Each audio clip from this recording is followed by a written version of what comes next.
আসসালামু আলাইকুম প্রিয় গাইস, চলে এসেছি রাজশাহী শহর শাহ মকদমের মাজারে।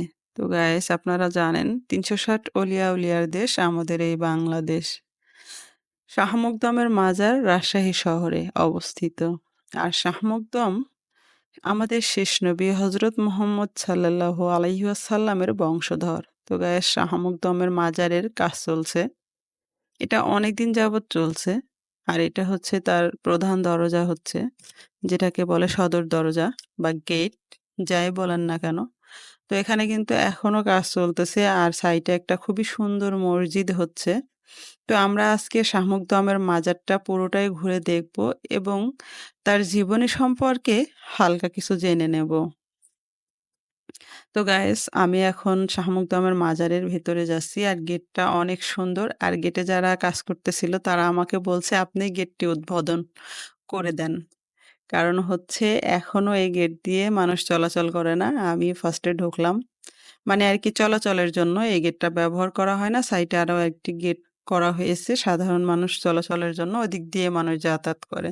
তো গাইস, চলে আসলাম ভেতরে।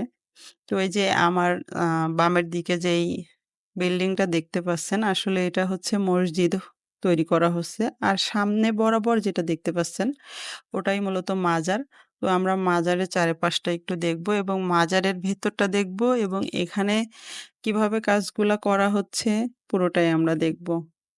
তো গাইস, এটা কিন্তু অনেক ব্যয়বহুল একটি আ কাজ করা হচ্ছে, যেখানে মসজিদ এবং মাজারের কাজ হচ্ছে। তো আমরা একটু সামনের দিকটা দেখব। আর এটা কিন্তু শত, শত বছরের আগেকার মাজার বা শত, শত বছর আগে এই বাংলাদেশে উনি এসেছিলেন। আর এটা হচ্ছে, যেটা আমি এখন দেখাচ্ছি, এটা হচ্ছে শাহ মকদম এখানে তার এবাদত করত বা এবাদতখানা যেটাকে বলে। এটা হচ্ছে সেই এবাদতখানা। এটা খোলা হয় না, এটা দরজা বন্ধ রাখা হয়েছে এবং বরাবর বন্ধই রাখা হয়। তো আমরা একটু পাশে দেখে নিব। এখানে নাকি মানুষকে বলি দেওয়া হতো। তো ব্যাপারটা আমার কাছে খুবই ভয়ংকর লাগছে। যাই হোক, তো গাইস, আমরা দেখে নিলাম পুরোটাই হালকা করে। তো আমরা এখন একটু জেনে নেব শাহ মকদমের জীবনী সম্পর্কে। শাহ মকদম বাংলাদেশের প্রতিশ্রুতা সুফি সাধক এবং ধর্ম প্রচারকদের মধ্যে অন্যতম। তিনি ত্রয়োদশ শতাব্দীর শেষের দিকে এবং চতুর্দশ শতাব্দীর শুরুতে বাংলাদেশ তথা রাজশাহী অঞ্চলের ইসলামের সমাহান বাণী প্রচার করেছিলেন। তার অনুপম ব্যক্তিত্বে মুগ্ধ হয়ে শত শত মানুষ ইসলাম ধর্মে দীক্ষা গ্রহণ করেন। মূলত শাহ মকদমের মাধ্যমেই বরেন্দ্র এবং গৌড় অঞ্চলের ইসলাম ধর্ম বিস্তার লাভ করে। বর্তমানে এ অঞ্চল মুসলিম জনগোষ্ঠীর অঞ্চল। শাহ মকদমের প্রকৃত নাম আব্দুল কুদ্দুস। ধর্ম জ্ঞান সাধনায় অন্যান্য দৃষ্টান্ত স্থাপন করার জন্য বিভিন্ন সময়ে তার নামের সাথে শাহ মকদম, রূপস ইত্যাদি উপাধি যুক্ত হয়। তিনি শাহ মকদমের রূপস নামেই সারা পৃথিবীতে বিখ্যাত। মৃত্যুর পর তাকে তার বলে দেওয়া স্থানে সমাহিত করা হয়। তার কবর বর্তমানে রাজশাহী শহরের দরগাপাড়ায় অবস্থিত, যার দক্ষিণে প্রমত্তা পদ্মা নদী এবং পূর্বে রাজশাহী কলেজ অবস্থিত। প্রতি বছর হিজরি সনের রজব মাসের ২৭ তারিখে ওরস পালন করা হয়। দেশ বিদেশ থেকে শাহ মকদমের হাজার হাজার ভক্ত অনুসারী সেদিন তার মাজার জিয়ারতে আসেন।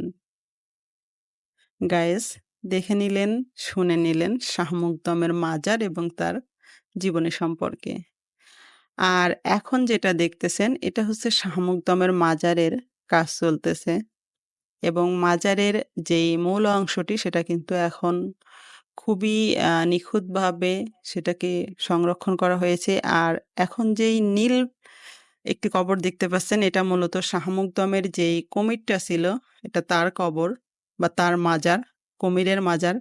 আপনারা কেউ কখনো দেখেছেন নাকি জানি না যে কুমিরের মাজার।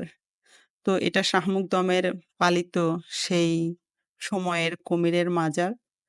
আর শাহ মকদমের মাজারটা সামনে, যেটাকে কাঁচ দিয়ে ঘেরা রয়েছে। তো এটা মূলত পুরুষদের সাইট। আমার যাওয়া বারণ। তবুও আমি একটু আ জোর জোর করে বলতে রিকোয়েস্ট করে গিয়েছিলাম। আর সাইটেই হচ্ছে মেয়েদের যাওয়ার জায়গা। তো এটা খুব ভালোভাবে কাঁচ দিয়ে ঘেরাও করা রাখা হয়েছে। কারণ এটা আগে ছিল একরকম, এখন ভেঙে নতুন করে আবার নতুন তৈরি করা হচ্ছে। তো এটা এখন অন্যরকম। তো এটাকে সুন্দরভাবে পরিপাটি করে রাখা হয়েছে। এখানে ২ টো মাজার রয়েছে ভেতরে। একটা রয়েছে শাহ মকদমের মাজার এবং আ আরো একটি রয়েছে তার খুবই মানে কাছের একজন তার মাজার। তো দুজনার মাজার কিন্তু পাশাপাশি। ২ টো কবর রয়েছে। আপনারা ফলো করবেন। এখানে কিন্তু ২ টো কবর রয়েছে। তো গাইস এই রাজশাহী শহরের মধ্যে অন্যতম একটি জায়গা এই শাহ মকদমের মাজার। তো আমরা ছোটবেলায় গজল শুনেছিলাম যে, "অলি আল্লাহর বাংলাদেশ, শাহজালালের বাংলাদেশ, শাহপরাণের বাংলাদেশ, শামুকদমের বাংলাদেশ।" তো আমার ইচ্ছা ছিল খুবই যে শাহপরাণ, শাহজালাল, শামুকদমের মাজারগুলা আমি দেখব ইনশাআল্লাহ। আল্লাহর অশেষ মেহেরবানিতে আমি দেখলাম। শাহজালাল, শাহপরাণ এবং শামুকদমের মাজার ইনশাআল্লাহ বাকি যে অলিয়া উলিয়ার মাজারগুলো আছে আল্লাহ যদি চায় তাহলে ইনশাআল্লাহ আমি দেখব। তো গাইস আপনাদের কাছে কেমন লাগলো এই শাহমুকদমের মাজারটি? আর অবশ্যই কমেন্ট করবেন। আর আমার প্রত্যেকটা ভিডিওর আপডেট পেতে অবশ্যই আমার চ্যানেলটিকে সাবস্ক্রাইব করে নিবেন। আপনাদের পাশে থাকা বেল আইকনটি বাজিয়ে। সবাই ভালো থাকবেন, সুস্থ থাকবেন। দোয়া করবেন আমার জন্য। আল্লাহ হাফেজ।